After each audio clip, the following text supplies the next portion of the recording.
কালো জিরার গুণাগুণ সম্পর্কে আমরা সবাই জানি, তাই নতুন করে আর কিছু বলার নেই। চলুন দেখি টেলে নেওয়ার ঝামেলা ছাড়া এবং তিতা ছাড়া কিভাবে কালো জিরা ভর্তা করা যায়। লাগবে 4 চা চামচ কালো জিরা, 2টি পেঁয়াজ কুচি, বড় সাইজের 5 থেকে 6 কোয়া রসুন, 3টি কাঁচামরিচ, 1 চিমটি লবণ, সামান্য সয়াবিন তেল। কড়াই গরম করে সামান্য সয়াবিন তেল এখানে দিয়ে দিব।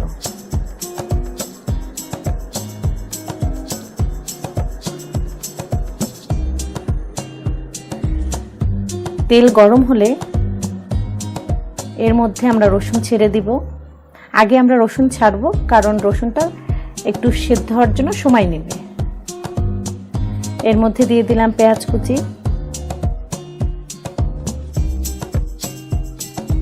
একটু নেড়ে চেড়ে দিব যাতে পুড়ে না যায়। তাপ কিন্তু হাই হিটে থাকবে না, এমনকি লোতেও থাকবে না, মিডিয়াম হিটে থাকবে।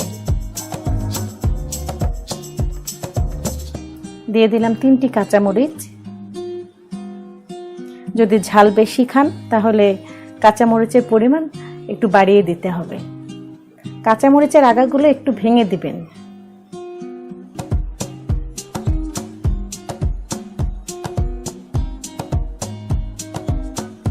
এক চিমটি লবণ দিলাম।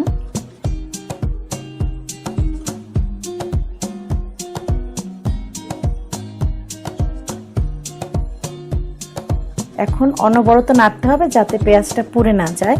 পেঁয়াজটা একটু নরম হয়ে আসছে, এমন সময় আমরা কালো জিরা দিয়ে দিব। অনবরত নাড়তে থাকবো, কারণ কালো জিরা যেহেতু কালো, তাহলে পুড়ে গেলে কিন্তু আমরা বুঝতে পারবো না। আমাদের বুঝতে হবে যখন পেঁয়াজটা ভাজা হয়ে যাবে, তখনই বুঝতে হবে কালো জিরাও ভাজা হয়ে গেছে। সামান্য আর একটু লবণ দিলাম, আমি একটু লবণের বেশি খাই।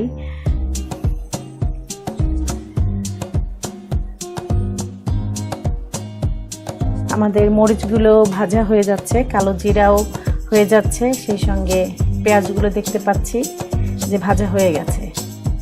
ব্যাস, চুলা অফ করে আমরা পাটায় নামিয়ে নিলাম। এখন এটাকে বেটে নিতে হবে।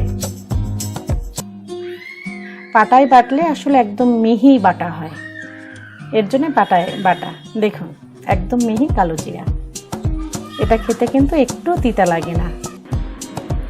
আশা করি বাসায় বসে আপনারা অবশ্যই এভাবে ট্রাই করবেন। কেমন হলো তা কিন্তু কমেন্টস করে জানাবেন। আর দর্শক, যদি আমার চ্যানেলটি আপনাদের ভালো লাগে, সাবস্ক্রাইব করতে কিন্তু ভুলবেন না। ধন্যবাদ।